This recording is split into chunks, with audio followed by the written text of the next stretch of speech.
నమస్కారం. మా సమాజంలో ఉన్న మన సమాజంలో ఉన్న తల్లిలు ఆడబిడ్డలకి పెద్దవాళ్ళు చిన్నవాళ్ళు అందరికీ వందనాలు చేస్తూ నేను ఒక మాట చెప్దాం అనుకుంటున్నాను. ఏంటంటే నేనేం జ్ఞానం అయ్యుకున్నాను కానీ ఒక డిస్కషన్ అనుకోండి. ఇప్పుడు మన సమాజంలో ఆడపిల్లలు పుడితే మనుషులు కొంచెం ఒక పిసరు ఒక వేరే రకంగా ఆలోచిస్తారు. కానీ నేను అంటుంది ఏమిటంటే ఆడపిల్లలు పుడితే మరీ సంతోషించాలి. ఎందుకంటే ఆడపిల్లలు ఈ సమాజానికి ఒక సంపద. They are asset for the society. ఆడపిల్లలు ఆడబిడ్డలు తల్లిలు లేనిది సమాజం ఏమిటి, సృష్టి ఏమిటి? సమాజం సృష్టి ఉండదు. ఇంట్లో అలంకారం చేసేవాడు ఎవరు ఉంటారు? ఈ సృష్టి ఎలా పెరుగుతుంది? మన ఆడబిడ్డ లేకపోతే అన్నదమ్ముడికి ఈ రాఖీ ఎవరు కడతారు? అంచేత ఆడపిల్లలు వాళ్ళకి ఇంకా ఎంకరేజ్ చేయాలి. వాళ్ళ పుట్టినదినాల్లో ఇంకా బాగా ఉత్సాహం చేయాలి. మగపిల్లలకి ఎలాగా చేస్తాము, కానీ ఆడపిల్లలు పుట్టినదినానికి ఇంకా ఉత్సాహం చేయాలి. వాళ్ళు ఇంకా బాగా చదివించాలి. ఇప్పుడు ఏమిటంటే ఇప్పుడు మా తల్లికి ఏదైనా గైనిక్ ప్రాబ్లం అయిందనుకోండి, వాళ్ళు ఎక్కడ వెళ్తారు? మగ డాక్టర్ ఎంత స్పెషలిస్ట్ అయినా తల్లి తొందరగా మగ గైనకాలజిస్ట్ దగ్గర వెళ్ళరు. ఇప్పుడు ఆడపిల్లలు చదువుకొని గైనకాలజిస్ట్ అవుతే కదా మా తల్లికి సేవ చేస్తారు. అంచేత ఆడపిల్లల్ని అండర్ ఎస్టిమేట్ చేయకండి. We should encourage them. వాళ్ళు పుట్టితే మనం ఇంకా సంతోషించాలి, ఇంకా ఉత్సాహం చేయాలి.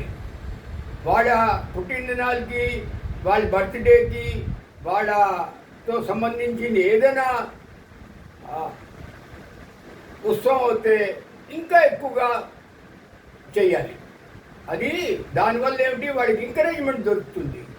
మన సమాజంలో ఏంటి, ఆడపిల్లల్ని డిస్కరేజింగ్ పాయింట్తో చూస్తారు. అది తప్పు మాట.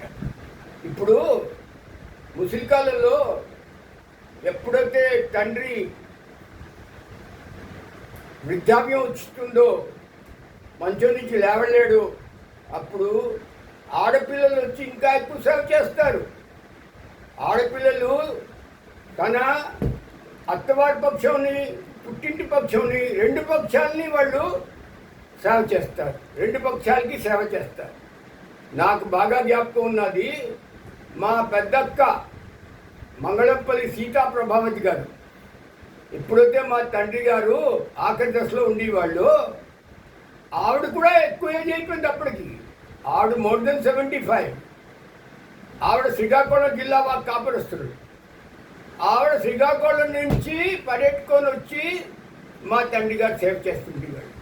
మేము అన్నదమ్ములు ఎలాగా చేసేవాడివి, కానీ ఆవిడ తన ఆత్మశాంతికి, ఆత్మతృప్తికి వచ్చి మా తండ్రి గారు సేవ చేస్తున్నారు.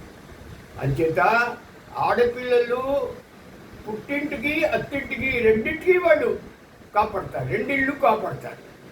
అంచేత నేను అన్నది ఏమిటంటే ఆడపిల్లల్ని ఎంకరేజ్ చేయండి. మనం ఎంకరేజ్ చేద్దాం. మన సామూహికంగా వాళ్ళకి ఎంకరేజ్మెంట్ ఉంటుంది.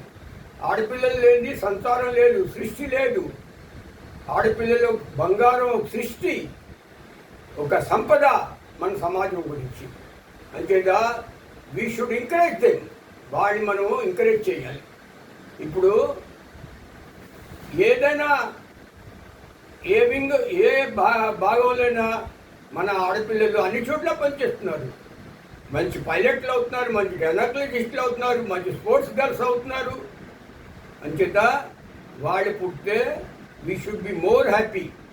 ఏ తల్లి అయితే ఆడపిల్లలకి జన్మనిస్తుందో, ఏ తల్లి అయితే ఆడపిల్లలకి జన్మ ఇస్తుందో ఆ తల్లి రత్నగర్భ. ఆ తల్లి రత్నగర్భ. అంచేత నేను అంటుంది ఏంటంటే మగపిల్లలని ఎంకరేజ్ ఎలాగా చేయాలి, కానీ ఆడపిల్లల్ని ఇంకా ఎక్కువ ఎంకరేజ్ చేయాలి. వాళ్ళ మీదకి వస్తే మన దేశం మీదకి వస్తుంది, మన సమాజం మీదకి వస్తుంది. అది నా ఉద్దేశం, అది నా ఎక్స్పీరియన్స్ చెప్తున్నది. జై గురు.